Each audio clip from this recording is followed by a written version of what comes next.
Bonjour à tous et bienvenue dans cette première vidéo dédiée à la compréhension de ce qu'est le score Bolt et de comment il se calcule. Donc on va commencer simplement par la compréhension de ce qu'est le score Bolt. Donc une définition relativement simple, c'est que c'est une mesure simple et effective de l'essoufflement et de la chimiosensibilité au dioxyde de carbone. Allez, on va essayer de faire un petit peu plus simple. En gros, pendant la respiration normale, le dioxyde de carbone s'accumule dans le sang. Lorsque le corps est trop sensible à cette accumulation de dioxyde de carbone, la respiration devient plus difficile. Et ça se voit pendant le repos, mais ça peut se voir également pendant l'exercice physique. Et quand on a des pathologies, ça peut également se voir après une apnée du sommeil. Le CO2 joue un rôle important dans la biochimie respiratoire, pour 2 points.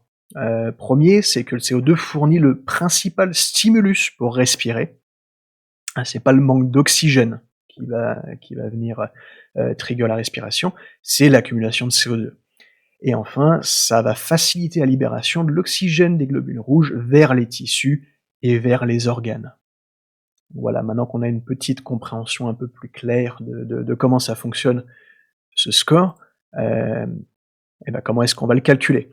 Donc ça demande pas beaucoup de temps, ça demande pas beaucoup de matériel, c'est relativement simple. Il faut disposer de quelques minutes, surtout les premières fois. On va prendre un petit peu notre temps pour bien faire les choses, ensuite ça peut aller un petit peu plus vite. Il vous faut un timer, donc une montre, un téléphone, un chronomètre, peu importe, tant que ça compte les secondes. Et enfin, de quoi prendre des notes. La prise de notes, vous l'utilisez pour plusieurs choses. Vous allez noter l'évolution de votre score Bolt au fil du temps, mais vous allez également noter votre ressenti et vous allez noter où se situent vos réflexes respiratoires. C'est probablement la première fois que vous y ferez attention.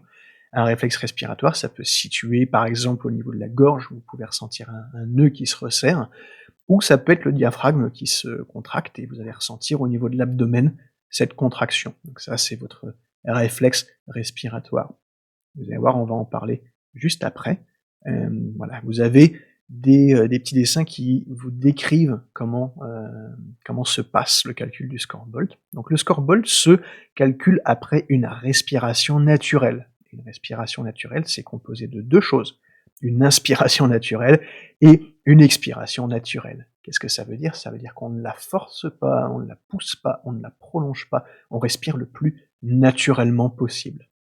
À la fin de cette expiration, on bloque notre respiration, on peut même aller pincer le nez pour s'assurer qu'il n'y ait pas d'air qui passe, et on lance le timer. On calcule les secondes, en tout cas on laisse le timer calculer ces secondes, et à partir du moment où on ressent notre fameux premier réflexe respiratoire, la gorge, l'abdomen, peu importe, on stoppe le timer, on reprend la respiration. Donc c'est vraiment quelque chose de très, très naturel. C'est un peu opposé à l'apnée où on peut éventuellement aller pousser plus loin et vouloir ignorer son premier réflexe. Là, on est vraiment sur du ressenti, du premier réflexe et on va récupérer ce score de cette manière-là. Donc la question maintenant c'est, qu'est-ce que j'en fais de mon score? Comment est-ce que je l'interprète? Donc il y a 3 sections, 3 tranches dans lesquelles on peut se situer. C'est un petit peu arbitraire, c'est comme ça que je les organise, mais c'est comme ça que c'est le plus facile derrière, de planifier le travail ensemble. Donc la première tranche, c'est tout ce qui se passe sous les 10 secondes. Vous avez eu un résultat inférieur à 10 secondes pour votre score Bolt.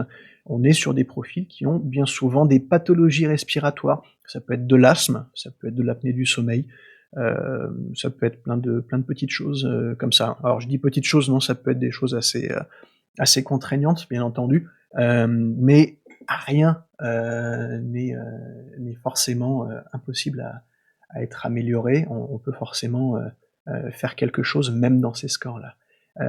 C'est des profils qui ont également une tendance à hyperventiler rapidement, que ce soit sur l'effort physique ou sur le stress.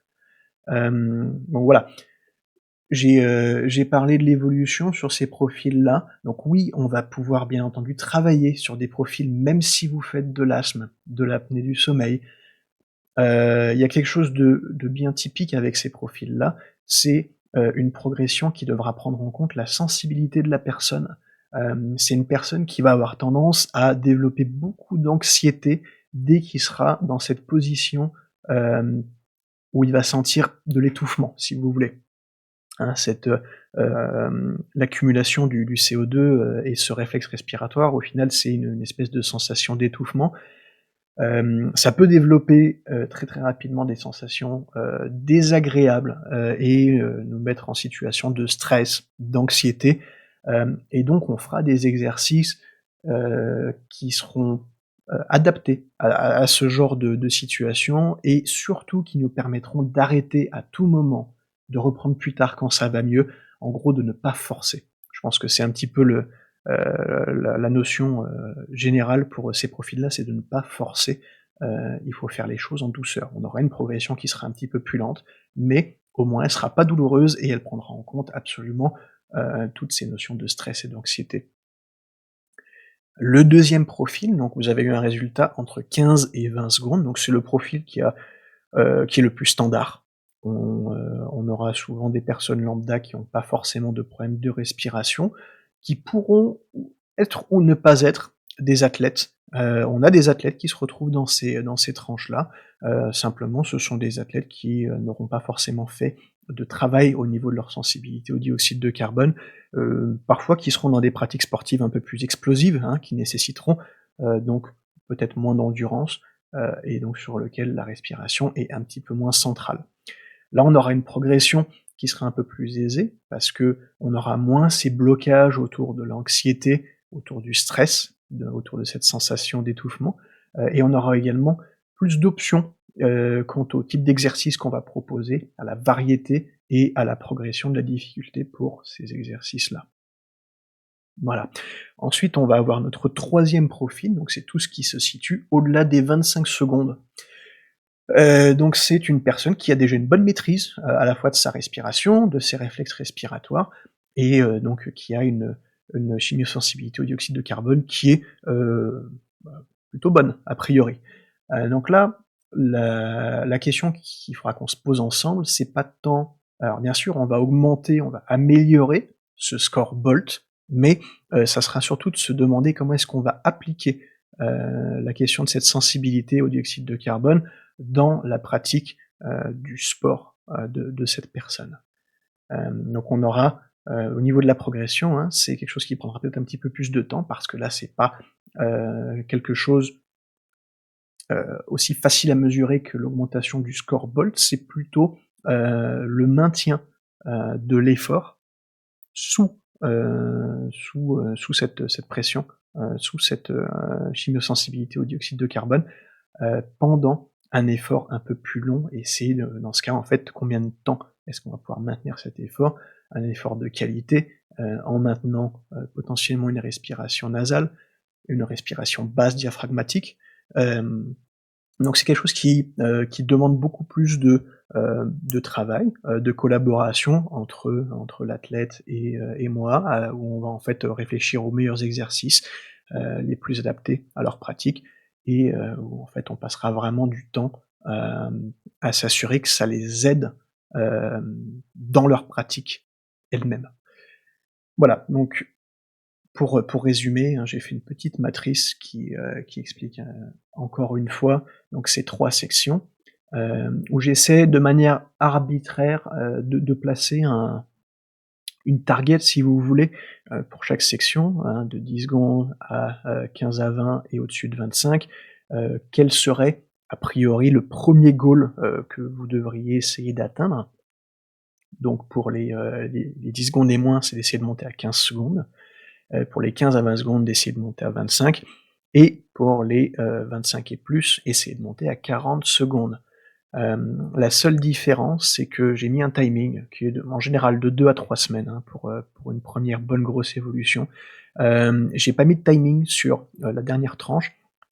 Hem, Pourquoi? C'est parce que, ben, déjà la marge est énorme, donc 40 secondes, ce qu'il faut savoir, c'est que c'est un peu la target ultime des athlètes, le meilleur score Bolt, à obtenir. À partir de 40 secondes, c'est qu'on est déjà dans une très, très belle maîtrise de sa chimiosensibilité.